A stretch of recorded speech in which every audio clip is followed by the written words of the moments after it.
Hello बच्चों, आप सभी का एक बार फिर से स्वागत है हमारे channel easy way to study में। बच्चों, आज हम आपके लिए लेके आए कक्षा 7वीं की गणित विषय की वर्कशीट नंबर 9। बच्चों, जैसे कि आप सभी जानते हैं, सबसे पहले यहाँ पे हमें अपना नाम लिखना होता है और नेक्स्ट फील्ड में हमें अपने कक्षा अध्यापक का नाम लिखना होता है। चलिए देखते हैं अपनी वर्कशीट। आज की हमारी वर्कशीट का टाइटल है बच्चों त्रिभुज और इसके गुण। इस त्रिभुज का नाम बताइए जिसकी तीनों भुजाएं बराबर होती हैं। तो बच्चों, इसका नाम जानते ही होंगे, इसको हम समभुज त्रिभुज बोलते हैं। क्या आप किसी ऐसे त्रिभुज के बारे में जानते हैं जिसकी दो भुजाएं बराबर होती हैं?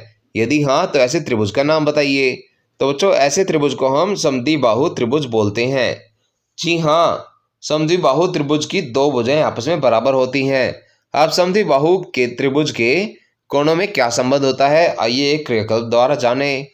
अब हम यहाँ पे समद्विबाहु त्रिभुज के कोणों में क्या संबंध होगा उसके बारे में जानेंगे। एक कागज द्वारा त्रिभुज एक्स वाई जेड को इस प्रकार काटें जिसमें एक्स वाई बराबर एक्स जेड हो, अर्थात आपको दो बराबर भुजाओं वाले एक त्रिभुज काटना है। अब इस त्रिभुज को इस प्रकार मोड़िए कि शीर्ष वाई शीर्ष एक्स पर आ जाए। यहाँ बच्चों, इस त्रिभुज को ऐसे मोड़ना है कि शीर्ष वाई शीर्ष जेड के ऊपर आके रुके। आप पाएंगे कि वाई तथा जेड दोनों एक दूसरे को पूरा ढक लेते हैं। बच्चों, यहाँ पे आप देखेंगे तो एंगल वाई आपके एंगल जेड को पूरी तरह ढक लेता है, अतः आप इन दोनों कोणों को आधार कोण कहते हैं तथा यह एक दूसरे के बराबर होते हैं। भुजा एक्स वाई तथा एक्स जेड को त्रिभुज एक्स वाई जेड की समभुजाएं कहते हैं। अतः हम कह सकते हैं किसी त्रिभुज में बराबर भुजाओं के सामने वाले कोण सम्मुख कोण आपस में बराबर होते हैं। इसके बाद बच्चों, हमें एक और गतिविधि दी गई है। कागज से एक त्रिभुज ए बी सी काटें और इसके कोणों को एंगल 1, एंगल 2 और एंगल 3 नाम दें। फिर कोणों को भी अलग अलग काट दें। अलग अलग कैसे काटेंगे बच्चों?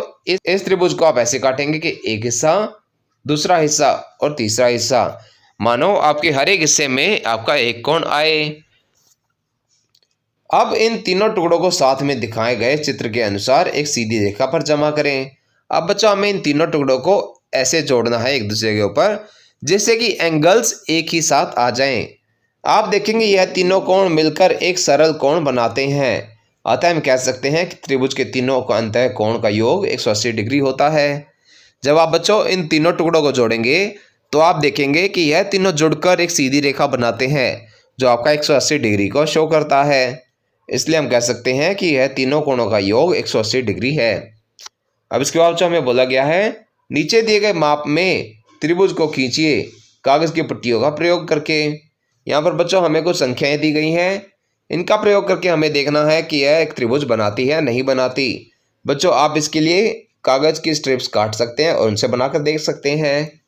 आप पाएंगे कि आप केवल उन्हीं त्रिभुज की रचना कर सकेंगे जिनमें दो भुजाओं का माप का योग तीसरी भुजा के माप से अधिक है।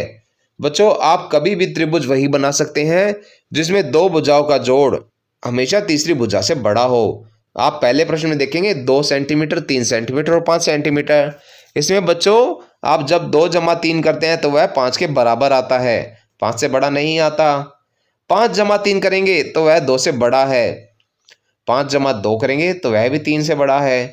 परंतु बच्चों, इसमें हमारी एक बार पहली इक्वेशन 2 जमा 3 बराबर 5, वह दोनों बराबर आ रहे हैं, बड़ा नहीं है, तो इसलिए वह त्रिभुज नहीं बना पाएगा, क्योंकि उसके लिए तीनों भुजाओं में अलग अलग करके हम जोड़ देखते हैं तो वह हमेशा एक भुजा से दो भुजाओं का जोड़ ज्यादा आना चाहिए। दूसरा प्रश्न है 3 सेंटीमीटर, 6 सेंटीमीटर और 7 सेंटीमीटर।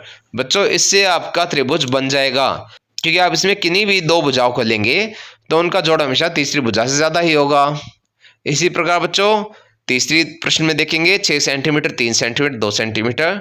इसमें आपका त्रिभुज नहीं बन पाएगा, क्योंकि इसमें 3 सेंटीमीटर जमा 2 सेंटीमीटर 6 सेंटीमीटर से छोटा है, ना कि बड़ा, तो वह त्रिभुज नहीं बना पाएगा। इसके बाद हमें कुछ प्रश्न दिए गए हैं, चलिए देखते हैं इन प्रश्नों के उत्तर। पहला, निम्न त्रिभुजों में कोण x का माप ज्ञात कीजिए।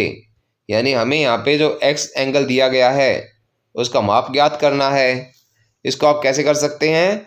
बच्चों, आपको पता है एक त्रिभुज के अंतः कोणों का जोड़ 180 डिग्री होता है, तो आप यहाँ पे लिख सकते हैं एंगल ए जमा एंगल बी जमा एंगल सी 180 डिग्री के बराबर। x जमा 50 डिग्री जमा 60 डिग्री बराबर 180 डिग्री। तो यहाँ पे आपका बच जाएगा x बराबर 180 माइनस 60 जमा 50, तो यह निकल के आता है 70 डिग्री। तो इससे आपका x का योग आ जाएगा 70 डिग्री। अगला प्रश्न है इसमें बच्चों हमें एक एंगल दिया गया 90 डिग्री। बच्चों ये साइन आपका 90 डिग्री का होता है, इसमें लिखने की जरूरत नहीं होती। तो एंगल पी हो गया आपका 90 डिग्री। एंगल पी जमा एंगल क्यू जमा एंगल आर बनता है आपका 180 डिग्री। इसका बच्चों 90 डिग्री जमा 30 डिग्री जमा एक्स बराबर 180 डिग्री। तो एक्स हमारा निकलता है 60 डिग्री। अगला है, अगले में बच्चों हमें 2 बार एक्स दिया गया अलग अलग एंगल्स के, ये दोनों एंगल्स बराबर हैं। और एक दिया गया 50 डिग्री। तो आप लिख सकते हैं एक्स जमा 50 बराबर 180 डिग्री। एक्स जमा एक्स बनता है बच्चों आपका 2x, और 50 दूसरी तरफ गया तो 180 में से घटा होकर वह बनता है 130 डिग्री।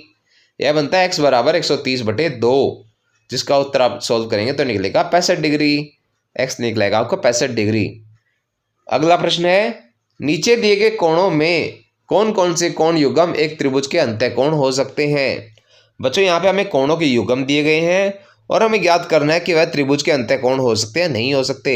बच्चों उसका सबसे सरल तरीका है, आप तीनों कोणों का जोड़ कर देख सकते हैं। अगर उनका जोड़ 180 डिग्री बनता है तो वह आपके एक त्रिभुज के अंतःकोण हो सकते हैं, अर्थात नहीं हो सकते। हम पहले प्रश्न को सोल्व करते हैं। तीनों कोणों का जोड़ वह बनता है 40 जमा 70 जमा 80 190 डिग्री। तो यह बच्चों 180 डिग्री से ज़्यादा है, तो यह एक त्रिभुज के अंतःकोण नहीं हो सकते।